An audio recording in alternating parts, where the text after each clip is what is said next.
आज की इस वीडियो में हम लोग पढ़ रहे हैं कक्षा 12वीं की भौतिक विज्ञान का अध्याय 4। तो अध्याय 4 के हम लोग आंकिक प्रश्नों को हल कर रहे हैं। तो आज के आंकिक प्रश्नों में यह हमारा भाग 2 होगा। भाग 1 में हमने क्वेश्चन नंबर 1 से लेकर क्वेश्चन नंबर 6 तक किया था और भाग 2 में हम लोग क्वेश्चन नंबर 7 से देखेंगे। ठीक है, तो क्वेश्चन नंबर 7 क्या कह रहा है? कहा है कि एक दूसरे से 4 सेंटीमीटर की दूरी पर ठीक दो लंबे सीधे समांतर तारों ए व बी से क्रमशः 8 एम्पीयर तथा 5 एम्पीयर की विद्युत धाराएं एक ही दिशा में प्रवाहित हो रही हैं। ठीक है, इसने कहा है कि दो तार हैं ए व बी। समझ लीजिए कि ये कोई एक तार है ए और ये कोई तार क्या है बी है। ठीक है, और कहा है कि एक दूसरे से 4 सेंटीमीटर की दूरी पर, यानी इनके बीच की जो दूरी बता रहा है वह 4 सेंटीमीटर है। ठीक है, अब कह रहा है कि तार ए व बी में क्रमशः 8 एम्पीयर, यानी इसमें जो है 8 एम्पीयर की जो धारा बह रही है और इसमें कितने एम्पीयर की 5 एम्पीयर की धारा बह रही है। ठीक है, और विद्युत धाराएं एक ही दिशा में प्रवाहित हो रही हैं, यानी इनकी जो दिशा है वह एक ही दिशा में प्रवाहित हो रही है। ठीक है, फिर कह रहा है तार ए के, जो तार ए के 10 सेंटीमीटर खंड पर, यानी ये जो तार ए है हमने इसका एक खंड ले लिया, मान लीजिए एक खंड आपने लिया और इसका जो माप हुआ कितना है 10 सेंटीमीटर है। ठीक है, इस 10 सेंटीमीटर खंड पर लगने वाला बल का आकलन कीजिए, यानी इस 10 सेंटीमीटर खंड के तार पे कितना बल लग रहा है, किसके द्वारा बल लगेगा, बी के द्वारा बल लगेगा। ठीक है, तो हम देखेंगे कि इस 10 सेंटीमीटर जो तार ए है इसके 10 सेंटीमीटर वाले खंड पर कितना बल लग रहा है। तो क्वेश्चन फिर से समझ लीजिए क्या कहा है। कहा है कि दो समांतर सीधे तार हैं, ठीक है, और जो एक दूसरे से 4 सेंटीमीटर की दूरी पर स्थित हैं, और ये भी कह रहा है कि जो तार ए है उसमें 8 एम्पीयर की धारा बह रही है और जो तार बी है उसमें 5 एम्पीयर की धारा बह रही है, और कहा है कि इन दोनों जो धाराएं बह रही हैं इनकी दिशा समान है, और आपसे कह रहा है कि जो तार ए है इसके 10 सेंटीमीटर वाले खंड पर कितना बल लगेगा, उसी बल की आपको बताना है कितना बल लगेगा। तो आइए जो चीजें आपको पता है उसको लिख लेते हैं, फिर उसके बाद देखेंगे कि बल हम कैसे ज्ञात करेंगे। तो यहाँ पर आपका यह हो जाएगा क्वेश्चन नंबर 7 का सोल्यूशन।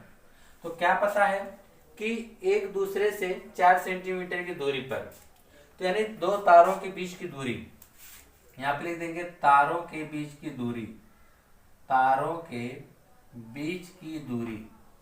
तो बीच की दूरी को हम लोग किससे व्यक्त करते हैं, बीच की दूरी को हम लोग व्यक्त करते हैं स्मॉल आर से, और वह कितना है 4 सेंटीमीटर है। तो हम अपने लिख देंगे कितना 4 सेंटीमीटर, और सेंटीमीटर को मीटर में बदलने के लिए क्या करेंगे 10 की पावर -2 से गुणा कर देंगे, तो हो जाएगा 4 × 10 की पावर -2 मीटर हो जाएगा। ठीक है, अब कह रहा है कि दो लंबे सीधे तारों ए व बी से क्रमशः 8 एम्पीयर और 5 एम्पीयर, यानी तार ए से प्रवाहित धारा, तार ए से प्रवाहित धारा, तो तार ए से प्रवाहित धारा को हम लोग क्या कर देते हैं I1। इससे कितनी धारा बह रही है 8 एम्पीयर की, तो यहाँ हमने लिख दिया 8 एम्पीयर। ठीक है, अब उसके बाद आप देख रहे हैं कि जो बी तार है इससे कितने एम्पीयर की धारा बह रही है 5 एम्पीयर। तो यहाँ पे आप लिखेंगे तार बी से प्रवाहित धारा, तार बी से प्रवाहित धारा, जिसको आप नाम दे देंगे I2। ठीक है, दो धारा इसलिए I1 और I2 से व्यक्त करते हैं। तो इसमें कितनी धारा बह रही है 5 एम्पीयर, तो यहाँ हमने लिख दिया 5 एम्पीयर। ठीक है, अब उसके बाद देखिए क्या लिखेंगे आप, इतने तो चीज हो गया। अब कहा जा रहा है कि विद्युत धारा एक ही दिशा में बह रही हैं, तार के 10 सेंटीमीटर खंड पर लगने वाला बल की आकलन, यानी अब यहाँ पर आपको कहा गया कि जो तार ए है इसके 10 सेंटीमीटर वाले खंड पर, यानी इसकी जो खंड की लंबाई को व्यक्त करते हैं, किससे व्यक्त करते हैं स्मॉल एल। तो लिखेंगे तार ए के खंड की लंबाई, जिसे हम लोग जिस खंड की बात किया है तो उसको हम व्यक्त करते हैं किससे स्मॉल एल से। स्मॉल एल बराबर यहाँ पे कितना दे रखा है 10 सेंटीमीटर, तो यहाँ पे आप लिख देंगे 10 सेंटीमीटर। आपसे पूछा है बल का मान, तो यहाँ पे आप लिख देंगे बल, तो बल यह बराबर आपको यही ज्ञात करना है। तो एक चीज आप यह जानते हैं, आपने इससे रिलेटिव क्वेश्चंस का डेरिवेशन भी किए होंगे और वह डेरिवेशन आपसे अक्सर पूछे भी जाते हैं। ठीक है, आपने क्या डेरिवेशन किया होगा? आपने डेरिवेशन किया होगा कि एफ अपान एल बराबर म्यू जीरो अपान 2 पाई गुणे I1 I2 बटा आर। ठीक है, इसका आपने डेरिवेशन किया होगा। ठीक है, और इसको आप लोग क्या कहते हैं?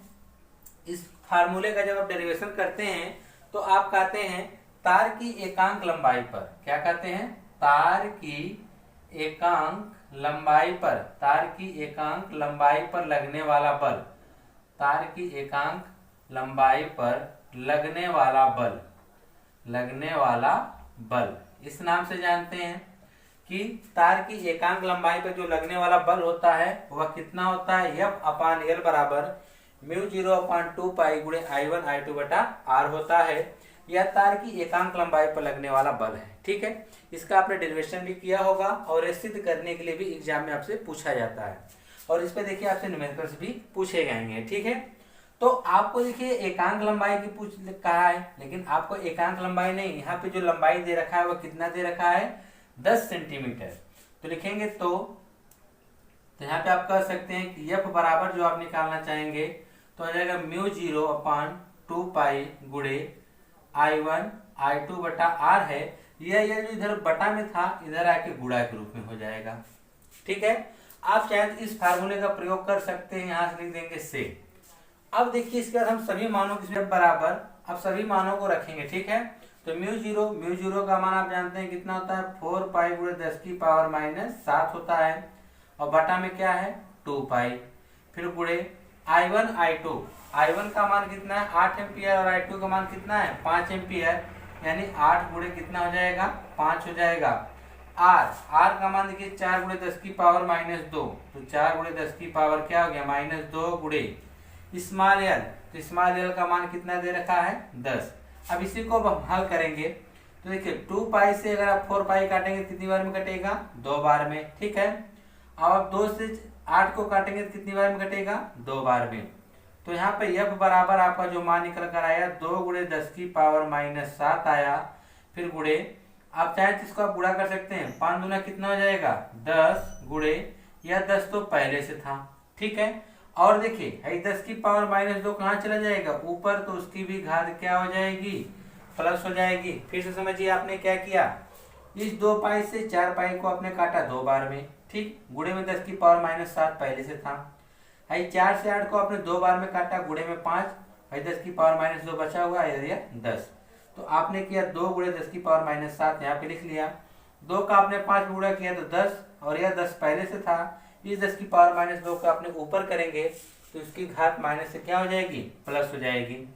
तो यहाँ पर यह बराबर देखिए क्या मिलने वाला है, तो यह हो जाएगा 2 गुणे 10 की पावर माइनस 7 गुणे, देखिए 10 की पावर 1 इसकी, 10 की पावर 1 इसकी, 2 पावर और 2 पावर इसकी मिला कितनी पावर हो जाएगी? 10 की पावर 4 हो गया।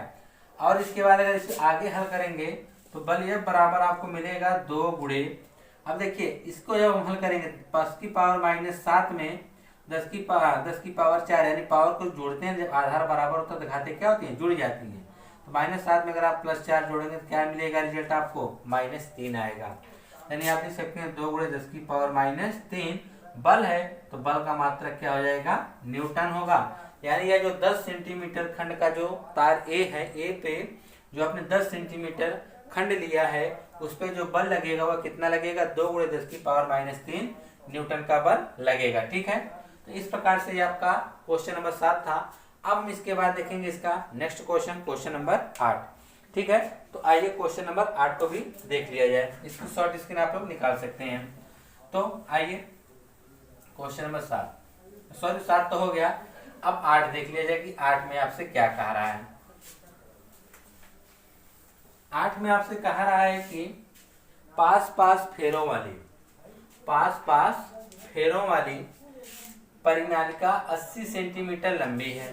ठीक, और इसमें 5 परतें हैं। कितनी परतें हैं? 5 परतें हैं, जिनमें से प्रत्येक में 400 फेरे हैं। प्रत्येक में कितने फेरे हैं? 400 फेरे हैं। परिनालिका का व्यास दे रखा है 1.8 सेंटीमीटर है। यदि इसमें 8 एम्पियर की विद्युत धारा प्रवाहित हो रही है तो परिनालिका के भीतर केंद्र के पास चुंबकीय क्षेत्र वेक्टर बी का परिमाण परिकलित कीजिए। ठीक है, तो आइए इसको लगाते हैं। जो चीजें पता पहले उसको लिख लीजिए। आपको पता है कि पास फेरो वाली परिनालिका 80 सेंटीमीटर लंबी है, यानी परिनालिका की लंबाई, यानी आप लिख सकते हैं क्वेश्चन नंबर 8 का सलूशन। ठीक है, तो लिखेंगे परिनालिका की लंबाई, परिनालिका की लंबाई तो हो जाएगा परिनालिका की लंबाई। तो परिनालिका की जो लंबाई को हम व्यक्त करते हैं किससे, स्मॉल एल से, तो परिनालिका की लंबाई कितना है 80 सेंटीमीटर। तो यहाँ पे आप लिख देंगे 80 सेंटीमीटर। ठीक है, और इसको हम चेंज कर देंगे किसमें, मीटर में, तो 10 की पावर -2 से हम गुणा कर देंगे तो किस में बदल जाएगा, मीटर में बदल जाएगा। ठीक है, तो यह हो गया परिनालिका की लंबाई। और इसमें 5 परतें हैं। ठीक है, कहा है कि जिनमें से प्रत्येक में 400 फेरे हैं, यानी 5 परत हैं और जिनमें से प्रत्येक में कितने फेरे हैं, 400 फेरे हैं, यानी एक परत में 400। ठीक, और टोटल परत कितने हैं, 5। इन टोटल फेरों की संख्या यहाँ पे लिखेंगे कुल फेरों की संख्या, कुल फेरों की संख्या। तो कुल फेरों की संख्या देखिए निकालेंगे तो क्या लिखेंगे, तो कुल फेरों की संख्या को व्यक्त करते हैं स्मॉल एन से। ठीक है, तो कुल फेरों की संख्या आपकी हो जाएगी कैपिटल एन होगा, सॉरी कैपिटल एन। तो यहाँ पे देखिए क्या होगा कि 5 परत हैं और हर परत में कितने फेरे हैं, 400। तो टोटल कितने हो जाएंगे, 2000 फेरे होंगे। कितने फेरे हो जाएंगे, टोटल 2000 फेरे हो जाएंगे। फिर कह रहा है परिनालिका का व्यास, तो यानी परिनालिका का व्यास दिया है, परिनालिका का व्यास लिखेंगे, परिनालिका का व्यास। तो परिनालिका का व्यास जो आपका दे रखा है वह दिया है 1.8 सेंटीमीटर। तो हमको व्यास की नहीं बल्कि हमको त्रिज्या की आवश्यकता पड़ती है। तो यहाँ पे आप लिख देंगे त्रिज्या बराबर, तो त्रिज्या जब निकालेंगे इसकी क्या हो जाएगी, आधी, तो इसका आधा का मतलब क्या होगा, 0.9 हो जाएगा। ठीक है, तो 0.9 तो सेंटीमीटर आएगा। ठीक है, अब इसको मीटर में बदलेंगे तो हो जाएगा 0.9 गुणे 10 की पावर -2 मीटर। क्या हो जाएगा, 0.9 गुणे 10 की पावर -2 मीटर हो जाएगा। और कह रहा है कि इसमें 8 एम्पियर की विद्युत धारा प्रवाहित हो रही है, यानी यहाँ पे आप लिख सकते हैं धारा, यानी विद्युत धारा।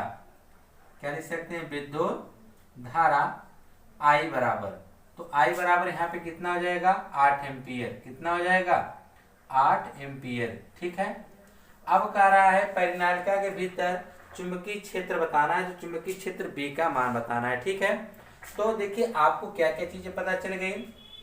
आपको चीजें पता चल गई, परिनालिका की लंबाई स्मॉल एल बराबर 80 सेंटीमीटर कहा जा रहा है। ठीक है, और उसमें जो फेरे लपेटे गए हैं, टोटल कुल फेरों की संख्या कितनी है, 2000 है। और जो परिनालिका है, जो ये आपकी परिनालिका इस प्रकार से बनाई गई है, इसका यह व्यास दे रखा था, व्यास दे रखा था 1.8 सेंटीमीटर। तो हमको त्रिज्या की आवश्यकता थी, तो हमने त्रिज्या जब निकाला तो हमको कितना मिल गया, 0.9 सेंटीमीटर। जिसको हमने 100 मीटर में कन्वर्ट किया तो कितना आ गया, 0.9 गुणे 10 की पावर -2 मीटर आ गया। और इसमें जो प्रवाहित धारा है वह कितनी है, 8 एम्पियर की है। तो अब आपको बताना है इस परिनालिका के भीतर जो इसके केंद्र के पास जो चुंबकीय क्षेत्र होगा उसका जो परिमाण होगा वो कितना होगा। तो चलिए उसके परिमाण को निकाल देते हैं। तो देखिए केंद्र के पास कहाँ है ना, लिखेंगे केंद्र के पास, केंद्र के पास चुंबकीय क्षेत्र, चुंबकीय क्षेत्र वेक्टर बी बराबर। और आपने इसका जब डेरिवेशन भी किया होगा तो उस समय जब फेरों की संख्या क्या होती है, जब अगर उसमें फेरों की संख्या होती है तो आप लोग फार्मूला जब उसका डेरिवेशन किए थे क्या था, μ0 n I। ठीक है, और जहां पर n था, जहां पर क्या था, स्मॉल n था, यह क्या था, एकांक, एकांक लंबाई में फेरों की संख्या, एकांक लंबाई में फेरों की संख्या थी। क्या थी, एकांक लंबाई में फेरों की संख्या को हम लोग किससे व्यक्त किए थे, स्मॉल n से। तो यहाँ पे आप लिख सकते हैं एकांक लंबाई में फेरों की संख्या, स्मॉल एन बराबर आपका था कैपिटल एन बटा स्मॉल एन, यही था। तो अब यही स्मॉल एन का मान हम इसमें रख देंगे। तो चुंबकीय क्षेत्र B बराबर यहाँ से लिख देते हैं, चुंबकीय क्षेत्र B बराबर जो होगा म्यू जीरो। अब स्मॉल एन का मान हम क्या रख सकते हैं, कैपिटल एल आई बटा यह क्या हो जाएगा, यल होगा। ठीक है, तो जब हम इसका परिमाण निकालेंगे तो B बराबर देखिए आपको क्या मिलने वाला है, म्यू जीरो का आप मान रख सकते हैं कितना, 4 पाई गुणे 10 की पावर माइनस 7 गुणे यन आप देखेंगे टोटल फेरों की संख्या कितनी है, 2000, तो यहाँ पे आप 2000 लिख सकते हैं, गुणे आई यानी उसमें कितनी धारा प्रवाहित हो रही है, तो धारा प्रवाहित हो रही है 8 एम्पियर की, बटा में आप स्मॉल एल, तो स्मॉल एल का मान आप देखना चाहेंगे तो क्या है, 80 गुणे 10 की पावर माइनस 2 है। ठीक है, अब इसे हम हल करने का प्रयास करते हैं। जब इसे हल करेंगे तो यह 8 से 80 कितनी बार में कट जाएगा, 10 बार में। ठीक है, तो यहाँ पे देखिए क्या होने वाला है, तो यह हो जाएगा 4 पाई गुणे, ठीक है, अब यह हो जाएगा 4 पाई गुणे 10 की पावर माइनस 7 गुणे यह 2000 तो रहेगा ही आपका। ठीक है, अगर आप देखेंगे तो इसकी 10 की पावर 1 है। ठीक है, अगर 10 की पावर 1 है और इसकी पावर 10 की पावर माइनस 2, यानी 1 में से 2 घटाएंगे तो क्या आएगा, माइनस 1 आएगा, यानी 10 की पावर क्या आ जाएगा, माइनस 1 आएगा। अब इसको हम ऊपर कर देंगे तो इसकी घात क्या हो जाएगी, प्लस में हो जाएगी। इसमें जब पाई का मान रखेंगे क्या हो जाएगा, 4 गुणे पाई का मान हम लोग जब रखेंगे क्या हो जाएगा, 3.14 गुणे 10 की पावर क्या है, माइनस 7 है, गुणे यह 2000, तो 2000 को हम यह लिख सकते हैं 2 गुणे 10 की पावर 3। ठीक है, और यह 10 की पावर माइनस 1 को हम ऊपर करेंगे तो इसकी भी घात क्या हो जाएगी, प्लस हो जाएगी। ठीक है, अब उसके बाद देखिए यह आपका क्या हो गया, b बराबर आपने निकाल दिया यहाँ तक। ठीक है, अब इसके बाद देखिए यहाँ से आप लोग वेक्टर हटा दीजिएगा। तो अब उसके बाद देखिए b बराबर आप जब निकालेंगे तो 4 का गुणा 2 में करेंगे तो कितना हो जाएगा, 4 दूना 8 हो जाएगा, 8 गुणे 3.14 गुणे देखिए 10 की पावर 3 और 10 की पावर 1 कितना हो जाएगा, 4, और 4 को जब आप माइनस 7 में जोड़ेंगे, माइनस 7 प्लस 4 जब आप करेंगे तो क्या आएगा, माइनस 3, यानी जो आपको घात मिलेगी वह 10 की पावर माइनस 3 मिलेगी। ठीक है, अब उसके बाद देखिए b बराबर जब आप 8 का गुणा करेंगे इसमें तो हो जाएगा 8 चौक के 32, 8 कम 8 3 11, 24 1 25 हो जाएगा। ठीक, यानी 25.12 गुणे 10 की पावर क्या आ जाएगा, माइनस 3 आ जाएगा। तो फिर b बराबर दशमलव किधर एक खिसकाएंगे तो यहाँ पे इसकी घात 1 प्लस में आएगा, 2.512 गुणे 10 की पावर क्या आएगा, 1, क्योंकि हमने दशमलव जब इधर खिसकाएंगे बाएं की तरफ तो घात हमको प्लस में मिलती है। ठीक है, गुणे 10 की पावर क्या हो जाएगा, माइनस 3। तो b बराबर आप देखेंगे तो यह हो जाएगा 2.5, 1 को हम छोड़ देंगे 2 को। ठीक है, गुणे 1 में से अगर आप 3 को घटाना चाहेंगे तो आएगा 10 की पावर माइनस 2 आ जाएगा। ठीक है, चुंबकीय क्षेत्र इसलिए इसका मात्रक क्या हो जाएगा, टेस्ला हो जाएगा। ठीक है, तो इस प्रकार से ये आपका क्वेश्चन नंबर 8 था। आइए इसके बाद इसका नेक्स्ट क्वेश्चन, आइए इसका क्वेश्चन नंबर 9 देख लेते हैं कि क्वेश्चन नंबर 9 में क्या कह रहा है। कि क्वेश्चन नंबर 9 में कह रहा है कि एक वर्गाकार कुंडली, ठीक है, जिसकी प्रत्येक भुजा 10 सेंटीमीटर है। कोई एक वर्गाकार कुंडली है जिसकी प्रत्येक भुजा कितना बता रहा है, 10 सेंटीमीटर में 20 फेरे हैं, और उसमें कितने फेरे हैं, 20। यह जो कुंडली है वह वर्गाकार है और जिसमें उसकी प्रत्येक भुजा को बताया जा रहा है कितना है, 20 सेंटीमीटर, और उसमें टोटल कितने फेरे हैं, 20 फेरे हैं, और इसमें 12 एम्पियर विद्युत धारा प्रवाहित हो रही है। कितनी धारा प्रवाहित हो रही है, 12 एम्पियर की विद्युत धारा उसमें क्या हो रही है, प्रवाहित हो रही है।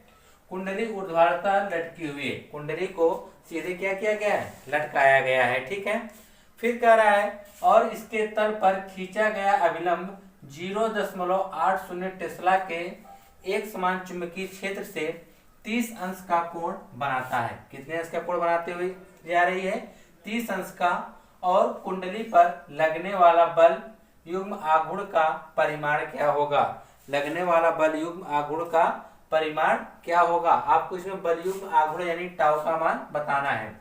क्या क्या चीजें पता है, पहले उसको आप लिख लीजिए। आपको पता है कि वर्गाकार कुंडली की प्रत्येक भुजा कितना दे रखा है, 10 सेंटीमीटर। लिखेंगे वर्गाकार कुंडली की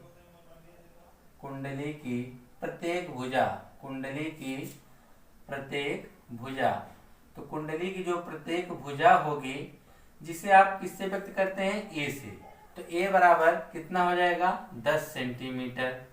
ठीक है, और सेंटीमीटर को हम लोग मीटर में भी कन्वर्ट करेंगे तो कितना हो जाएगा 10 गुणे 10 की पावर -2 मीटर हो जाएगा। ठीक है, सेंटीमीटर को मीटर बदलने के लिए हम लोग क्या करते हैं, 10 की पावर -2 से गुणा कर देते हैं।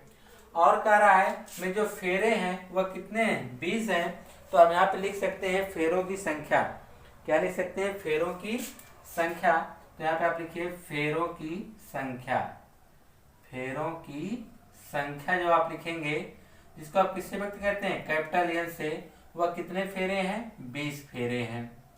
फिर उसके बाद आपसे क्या कहा जा रहा है कि उसमें 12 एम्पीयर की विद्युत धारा प्रवाहित हो रही है। ठीक है, यानी प्रवाहित विद्युत धारा, प्रवाहित विद्युत धारा। अब आप देखिए कि इसमें विद्युत धारा कितने की प्रवाहित हो रही है, तो विद्युत धारा I बराबर कितना है, 12 एम्पीयर है। कितना है, 12 एम्पीयर की। ठीक है, अब कहा है कि कुंडली ऊर्ध्वाधर लटकी हुई, कुंडली क्या है, ऊर्ध्वाधर, उसको लटकाया गया है। ठीक है, इसके तल पर खींचा गया जो अभिलंब है, जो क्या के अभिलंब से, यानी जो अभिलंब है 0.80 टेस्ला के साथ एक समान चुंबकीय क्षेत्र से 30 अंश का कोण खींचा गया। ठीक है, कोण बनाती है। इसका मतलब आपको दिया गया है टेस्ला। टेस्ला किसका मात्रक होता है, चुंबकीय क्षेत्र। यानी चुंबकीय क्षेत्र का मान दिया गया है, चुंबकीय क्षेत्र, जो भी मान दिया गया पहले उनको आप लिख लीजिए। चुंबकीय क्षेत्र बी बराबर दिया गया 0.80 टेस्ला। ठीक है, और आपको कुछ दिया गया है, कह रहा है चुंबकीय क्षेत्र से 30 अंश का कोण, यानी आपको थीटा का मान दिया गया कितना है, 30 अंश है। तो पूछ रहा है कि कुंडली पर लगने वाला बल युग्म आघूर्ण, यानी बल युग्म आघूर्ण लिख दीजिए, बल युग्म आघूर्ण। तो बल युग्म आघूर्ण को किससे व्यक्त करते हैं, तो आप लोग भली बात जानते हैं, वो किससे व्यक्त करते हैं, टाउ से। तो ये आपको टाउ का मान बताना है। तो आप जानिए बल युग्म आघूर्ण बराबर फार्मूला आपको पता होना चाहिए, तभी आप लगा पाएंगे। तो बल युग्म आघूर्ण, तो बल युग्म आघूर्ण टाउ बराबर क्या होता है, NIAB sin थीटा, यह फार्मूला होता है। N जो होता है कुंडली में फेरों की संख्या होती है, I जो उसमें प्रवाहित धारा, A जो होता है कुंडली का क्षेत्रफल होता है, B चुंबकीय क्षेत्र sin थीटा, यानी उससे कितने अंश के कोण पर वह कुंडली और चुंबकीय क्षेत्र, कुंडली जो आप लिए हैं, कुंडली पे खींचा गया अभिलंब और चुंबकीय क्षेत्र के बीच का बना कोण होता है। ठीक है, तो यहाँ पर देखिए ये जो है इसका क्षेत्रफल, तो यहाँ पे कुंडली कैसी है, यह वर्गाकार कुंडली है, तो वर्ग का क्षेत्रफल क्या होता है, भुजा स्क्वायर होता है। तो आप यहाँ पे लिख सकते हैं कि NIA, ए जो है क्षेत्रफल है, तो इसका जो भुजा ए है, ए का स्क्वायर हो जाएगा, A square B sin theta. अब सभी मानों को यहाँ पे रख दीजिए। n का मान आप देखेंगे तो 20 है, तो आप 20 रख दीजिए, गुणे I का मान देखिए कितना है 12, तो आप 12 रख दीजिए, गुणे A का मान देखिए 10 गुणे 10 की पावर -2 है, तो इसका स्क्वायर करना है, तो इसको कोष्टक में लिख देते हैं। 10 गुणे 10 की पावर -2 का आपको क्या करना है, स्क्वायर, गुणे में B का जो मान देखिए क्या दे 0.80 दिया गया है, 0.80 गुणे साइन थीटा, यानी साइन थीटा का मान 30 है, तो हो जाएगा साइन 30। तो देखिए फिर उसके बाद आपको क्या करना पड़ेगा, अगर आप इसको देखेंगे तो हो जाएगा 12 दूनी 24, 240 गुणे 10 का स्क्वायर करेंगे तो 100 बनकर आएगा, गुणे 10 की पावर -2 का स्क्वायर करेंगे 10 की पावर -2 की पावर क्या आ जाएगा, -4 आ जाएगा, और गुणे में यह 0.80 गुणे, अब साइन 30 का मान, तो साइन 30 का मान क्या होता है, 1/2 होता है, तो 2 से 240 कितनी बार में कटेगा, 120 बार में कटेगा, तो यहाँ पे आ जाएगा 120 गुणे, इसको हम लिख सकते हैं 10 की पावर 2, तो 10 की पावर 2 गुणे 10 की पावर -4 गुणे में हो जाएगा 0.80। अब उसके बाद देखिए क्या करना है, दशमलव के बाद 8 शून्य के बाद शून्य का कोई महत्व नहीं, सिर्फ आप इसे क्या कर देंगे 0.8 कर देंगे। तो अब आप इसका गुणा कर देंगे, 12 बटे कितना हो जाएगा, 96 हो जाएगा, और एक 0, एक अंक पे दशमलव हो जाएगा 96.0, गुणे में अगर आप देखेंगे तो 10 की पावर 2, 10 की पावर -4, इसको जब आप हल करेंगे तो क्या आ जाएगा, 10 की पावर -2 आ जाएगा। अब देखिए 10 के बाद 0 कोई मत, तो इसका मतलब है 96 हो गया। अब हम इसको मान लीजिए 10 यहाँ पर था ना अभी, तो 10 इधर खिसकाएंगे तो इसकी पावर 1 बढ़ जाएगी, यानी 10 पावर बढ़ने का मतलब कि वो प्लस में बढ़ेगी। ठीक है, तो जगह 9.6 गुणे 10 की पावर क्या होगा 1, जो हमने दशमलव को यहाँ से खिसका के यहाँ किया। अगर हम दशमलव को बाएं लेकर आते हैं तो उसकी पावर क्या होती है 10 की घात 1 बढ़ जाती है, यानी 1 हो जाती है, गुणे है 10 की पावर -2 पहले से थी, तो यहाँ पे हो जाएगा 9.6 गुणे 10 की पावर 1 में से अगर 2 घटाएंगे तो क्या आ जाएगा -1 आएगा, यानी टाउ बराबर क्या आ गया 9.6 गुणे 10 की पावर -1 आ गया।